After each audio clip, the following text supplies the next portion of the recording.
Hello everybody, welcome back. It is the end of my stream. I hope you are as excited as I am for the super fun part of the stream that is when I get to read. When I continue our exciting adventure through the mysterious Ferret Styles. We are on chapter 9 right now. Things are heating up.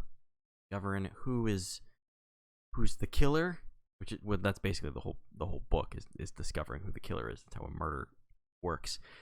I'm okay. Well, I'm horrible at following up with that. So we're just gonna continue reading with chapter 9, Dr. Bauerstein.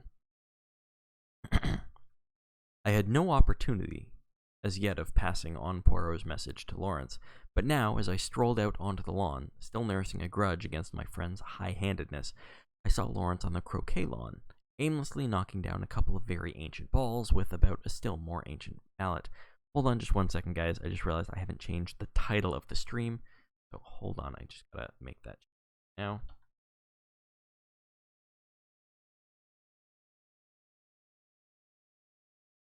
Super professional, guys.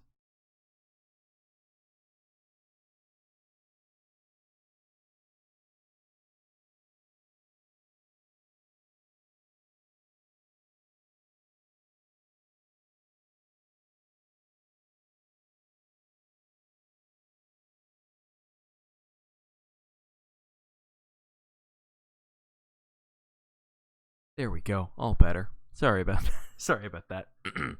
It struck me it would be a good opportunity to deliver my message. Otherwise, Poirot himself might relieve me of it. It was true that I did not quite gather its purport, but I flattered myself that by Lawrence's reply, and perhaps a little skillful cross-examination on my part, I should soon perceive its significance. Accordingly, I accosted him. "I've been looking for you," I remarked untruthfully. "Have you? Yes, the truth is, I've got a message for you." "From Poirot." "Yes?" "He told me to wait until I was alone with you," I said, dropping my voice significantly, and watching him intently out of the corner of my eye. I have always been rather good at what is called, I believe, creating an atmosphere. "Well?"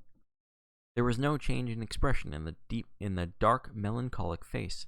Had he any idea of what I was about to say? "This is the message." I dropped my voice still lower. "Find the extra coffee cup, and you can rest in peace." What on earth does he mean?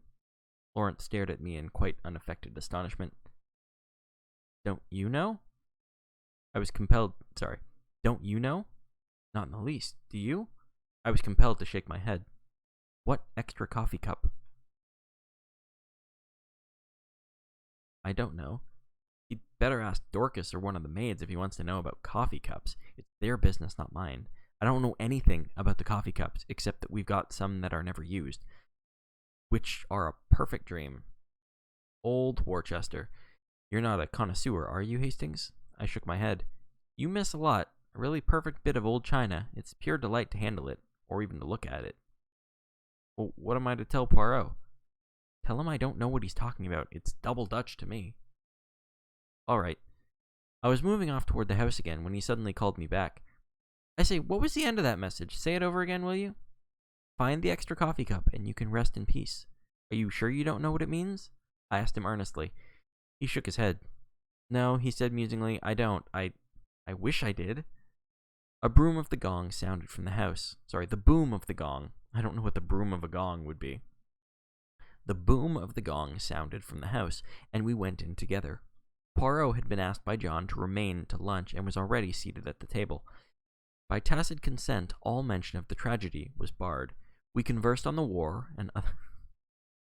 I just want to point out just how very ridiculous that is. That we're not talking about the tragedy, but we will talk about the war. And considering this was probably, the First World War? That's bigger tragedy to come. But I guess depending on how early this is, they might not know. What is to come? Where was I? We conversed on the war and other outside topics, but after the cheese and biscuits had been handed round and Dorcas had left the room, Poirot suddenly leant forward to Mrs. Cavendish. Pardon me, madame, for recalling unpleasant memories, but I have a little idea. Poirot's little ideas were becoming a perfect byword, and would like to ask you one or two questions. Of me? Certainly. You are too amiable, madame. What I would ask is this. The door leading into Mrs. Inglethorpe's room from that of Mademoiselle Cynthia. It was bolted, you say? Certainly it was bolted, replied Mary Cavendish, rather surprised. I said so at the inquest. Bolted? Yes. She looked perplexed.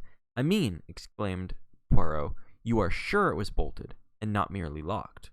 Oh, I see what you mean. No, I don't know. I said bolted meaning that it was fastened, and I could not open it, but I believe all the doors were found bolted on the inside. Still, as far as you were concerned, the door might equally well have been locked. Oh, yes. You yourself did not happen to notice, madame, when you entered Mrs. Inglethorpe's room, whether that door was bolted or not. I believe it was, but you did not see it. No, I never looked. But I did, interrupted Lawrence suddenly. I happened to notice it was bolted. Ah, that settles it, said Poirot, looking crestfallen. I could not help rejoicing that, for once, one of his little ideas had come to naught. After lunch, Poirot begged me to accompany him home. I consented rather stiffly. You are annoyed, is it not so? He asked anxiously, as we walked through the park. Not at all, I said coldly. That is well. That lifts a great load from my mind. This was not quite what I had intended. I had hoped he would have observed the stiffness of my manner. Still, the fervor of his words went toward the appeasing of my displeasure. I thawed. I gave Lawrence your message, I said. And what did he say? He was entirely puzzled? Yes, I'm quite sure he had no idea what you meant. I expected Poirot to be disappointed, but to my surprise, he replied that was as he had thought, and that he was very glad. My pride forbade me to ask any questions. Poirot switched off on another tack. Mademoiselle Cynthia was not at lunch today. How was that? She's at the hospital again. She resumed work today. Ah, she is an industrious little demoiselle. And pretty, too. She's like pictures I have seen in Italy. She is like pictures I have seen in Italy. I don't know why I saw a period in between there. I'd rather like to see that dispensary of hers. Do you think she would show it to me? I'm sure she would be delighted. It's an interesting little place. Does she go there every day? She has all Wednesdays off and comes back to lunch on Saturdays. Those are her only times off. I will remember. Women are doing great work nowadays, and Mademoiselle Cynthia is clever. Oh yes, she has brains, that little one. Yes, I believe she has passed quite a stiff exam. Without doubt. After all, it is very responsible work. I suppose they have very strong poisons there. Yes, she showed them to us. They are kept locked up in a little cupboard. I believe they have to be very careful. They always take out the key before leaving the room. Indeed, it is near the window, this cupboard. No, right the other side of the room. Why? Poirot shrugged his shoulders. I wondered, that is all. Will you come in? We had reached the cottage. No, I think I'll be getting back. I shall go round the long way through the woods. The woods around Styles were very beautiful.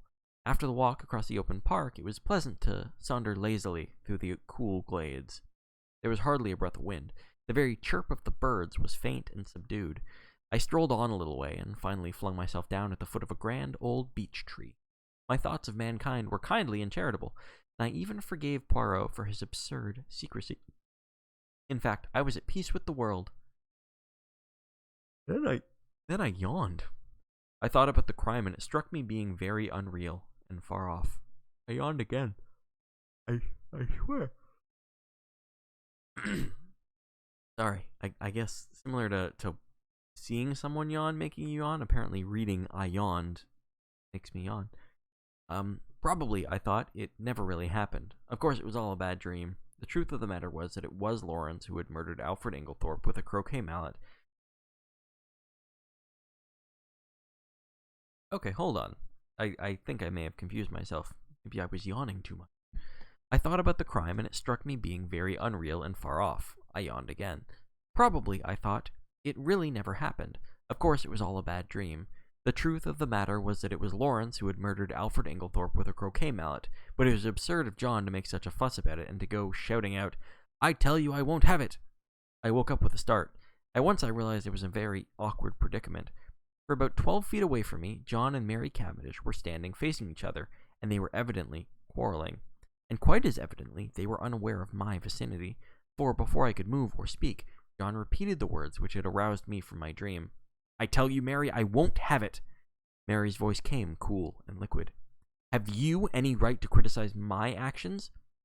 It will be the talk of the village. My mother was only buried on Saturday. Here you are gadding about with the fellow. Oh, she shrugged her shoulders. If it is only village gossip that you mind, but it isn't. I've had enough of the fellow hanging about. He's a Polish Jew anyway. A tinge of Jewish blood is not a bad thing. It leavens the, she looked at him, stolid stupidity of the ordinary Englishman. Fire in her eyes, ice in her voice, I did not wonder that the blood rose to John's face in a crimson tide. Mary, well? Her tone did not change. The pleading died out of his voice. Am I to understand you will continue to see Bowerstein against my express wishes? If I choose, you defy me. No, but I deny your right to criticize my actions. Have you no friends of whom I should disapprove? John fell back a pace. The color ebbed slowly from his face. What do you mean? He said in an unsteady voice. You see, said Mary quietly, you do see, don't you, that you have no right to dictate to me as to the choice of my friends. John glanced at her pleadingly, a stricken look in his face. No right? I have no right, Mary? He said unsteadily. He stretched out his hand. Mary, for a moment I thought she wavered. A softer expression came over her face. Then suddenly she turned almost fiercely away. None! She was walking away when John sprang after her and caught her by the arm. Mary, his voice was very quiet now. Are you in love with this fellow Bowerstein? She hesitated, and suddenly there swept across her face a strange expression. Old as the hills, yet with something eternally young about it, so might some Egyptian sphinx have smiled. She freed herself quietly from his arm and spoke over her shoulder. Perhaps, she said, and then swiftly passed out of the little glade, leaving John standing there as though he had been turned to stone. Rather ostentatiously, I stepped forward, cracking some dead branches with my feet as I did so. John turned. Luckily, he took it for granted I had only just come upon the scene. Hello, Hastings. Have you seen the little fellow safely back to his cottage? Quaint little chap. Is he any good, though, really? He was considered one of the finest detectives of his day. Oh, well, I suppose there must be something to it, then. What a rotten world it is, though. You find it so? I asked. Good Lord, yes. There's this terrible business to start with. Scotland Yard men in and out of the house like a jack-in-the-box. Never know where they won't turn up next.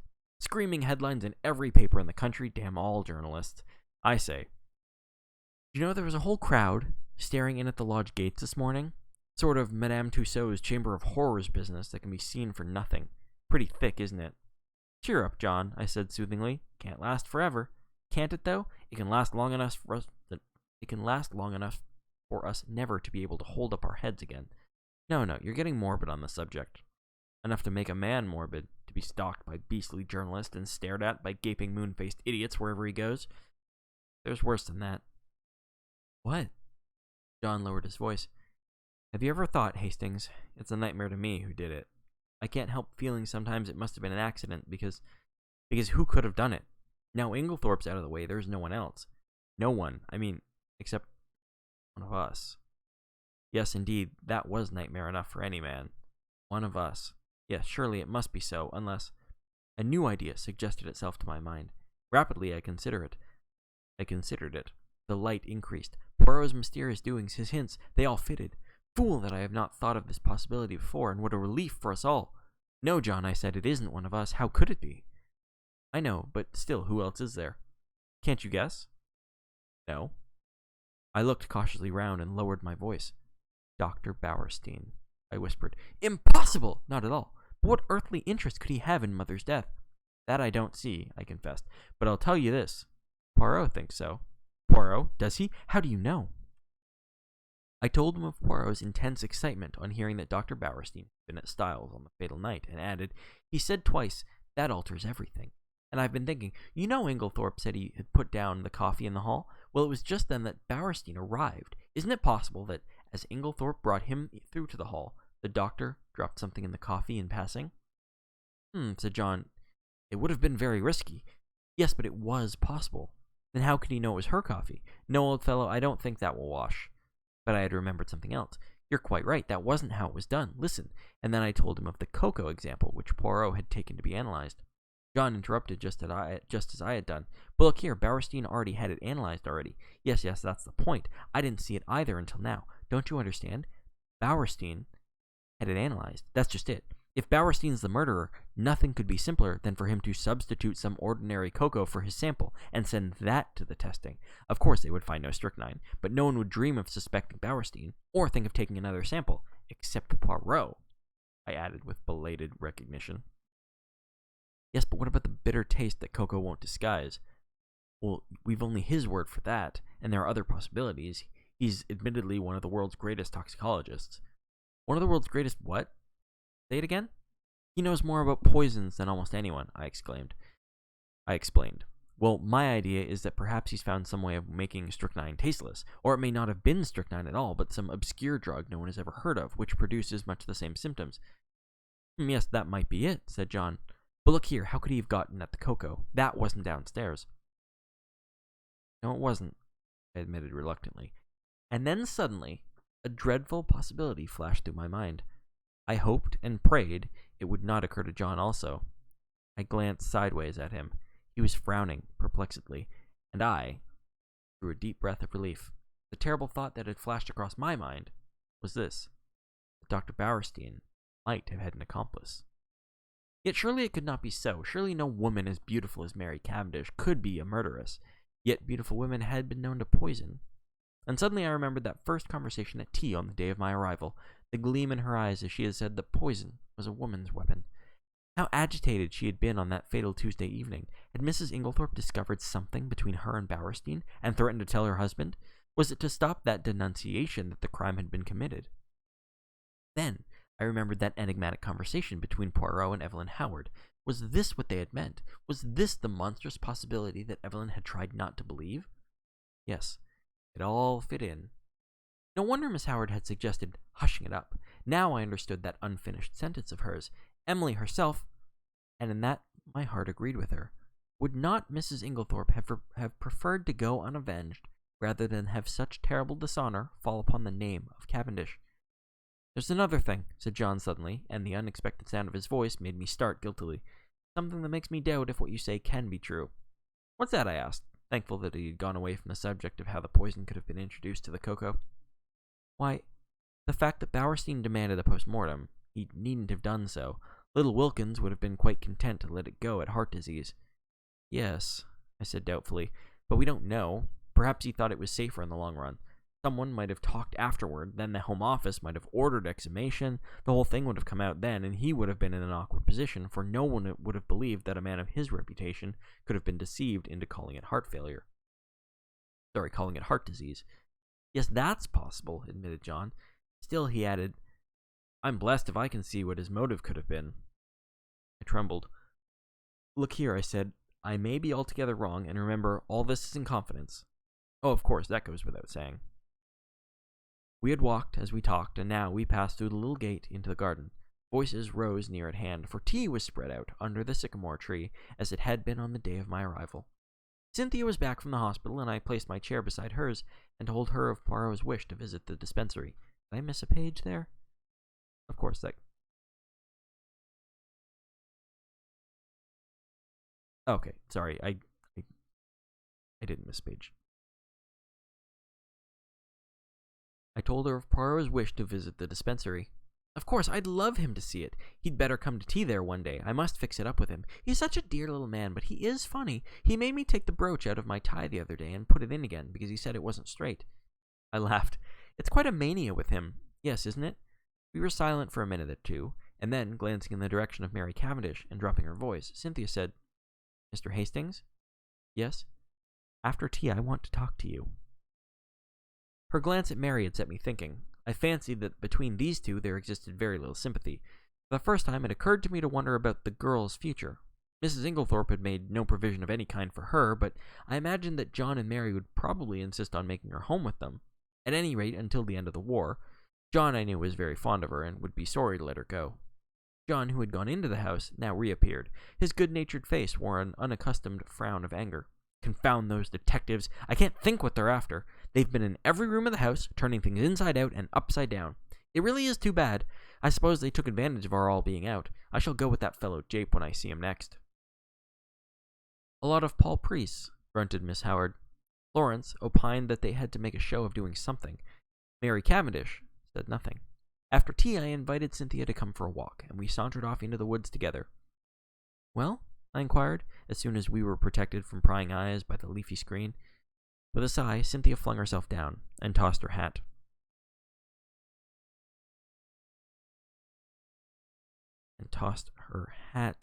The sunlight, piercing through the branches, turned the auburn of her hair a quivering gold. Mr. Hastings, you are always so kind, and you know such a lot. It struck me at this moment that Cynthia was really a very charming girl, much more charming than Mary, who never said things of that kind. Well, I asked benignly as she hesitated, I want to ask your advice. What shall I do? Do? Yes, you see, Aunt Emily always told me I should be provided for. I suppose she forgot or didn't think she was likely to die. Anyway, I am not provided for, and I don't know what to do. Do you think I ought to go away from here at once? Good heavens, no. They don't want to part with you, I'm sure. Cynthia hesitated a moment, plucking up the grass with her tiny hands. Then she said, Mrs. Cavendish does. She hates me. Hates you? I cried, astonished. Cynthia nodded. Yeah, I don't know why, but she can't bear me, and he can't either. There I know you're wrong, I said warmly. On the contrary, John is very fond of you. Oh yes, John, I meant Lawrence. Not, of course, that I care whether Lawrence hates me or not. Still, it's rather horrid that no one loves you. Isn't it? But they do, Cynthia dear, I said earnestly. I'm sure you're mistaken. Look, there's John and Miss Howard. Cynthia nodded rather gloomily. Yes, John likes me, I think, and of course Evie, for all her gruff ways, wouldn't be unkind to a fly. But Lawrence never speaks to me if he can help it, and Mary can hardly bring herself to be civil to me. She wants Evie to stay on, is begging her to, but she doesn't want me, and I don't know what to do. Suddenly the poor child burst out crying. I don't know what possessed me, her beauty perhaps, as she sat there with the sunlight glinting down on her head, perhaps a sense of relief at encountering someone who so obviously could have no connection with the tragedy, perhaps honest pity for her youth and loneliness. Anyway, I leant forward, and taking her little hand, I said awkwardly, Marry me, Cynthia. Unwittingly, I had hit upon a sovereign remedy for her tears. She sat up at once, drew her hand away, and said with some asperity, Don't be silly. I was a little annoyed. I'm not being silly. I'm asking you to do me the honor of becoming my wife. To my intense surprise, Cynthia burst out laughing and called me a funny dear. Perfectly sweet of you, she said, but you know you don't want to. Yes, I do. Never mind what you've got. You don't really want to, and I don't either. Well, of course that settles it, I said stiffly, but I don't see anything to laugh at. There's nothing funny about a proposal. No, indeed, said Cynthia. Somebody might accept you next time. Goodbye. You've cheered me up very much. And with a final, uncontrollable burst of merriment, she vanished through the trees. Thinking over the interview, it struck me as being profoundly unsatisfactory. It occurred to me suddenly I would go down to the village and look up Bowerstein. Somebody ought to be keeping an eye on the fellow. At the same time, it would be wise to allay any suspicion he might have as to his being a suspect. I remembered how Poirot had relied on my diplomacy. Accordingly, I went to the little house with the apartments card, inserted in the window where I knew he lodged, and tapped on the door. An old woman came and opened it. Good afternoon, I said pleasantly. Is Dr. Bowerstein in? She stared at me. Haven't you heard? Heard what? About him. What about him? He's took. Took. Dead? No, took by the Purlis. By the police, I gasped. Do you mean they've arrested him? Yes, that's it, and I waited to hear no more, but tore up the village to find Poirot. That is the end of Chapter 9. Thank you very much, guys, for watching. This has been a shorter stream than Wednesday, but a longer stream than a bunch of other days. We're dialing in how long these streams are going to be. But thank you very much for listening. It's been a great night. We got through Final Fantasy VII Remake today. Got through Chapter 9. We are breezing through. As you can see in the bottom right-hand corner, we're 63% of the way through this book. And that's what the chapters are only getting longer. And I think we're 63% of the pages through. So we're getting close to the end. Thank you for watching, guys. I will see you tomorrow or Wednesday. Sorry, I'm getting my days all wrong. Jeez, it's only 11:30 and my brain is gone. Thank you very much for watching, guys. I'll see you later.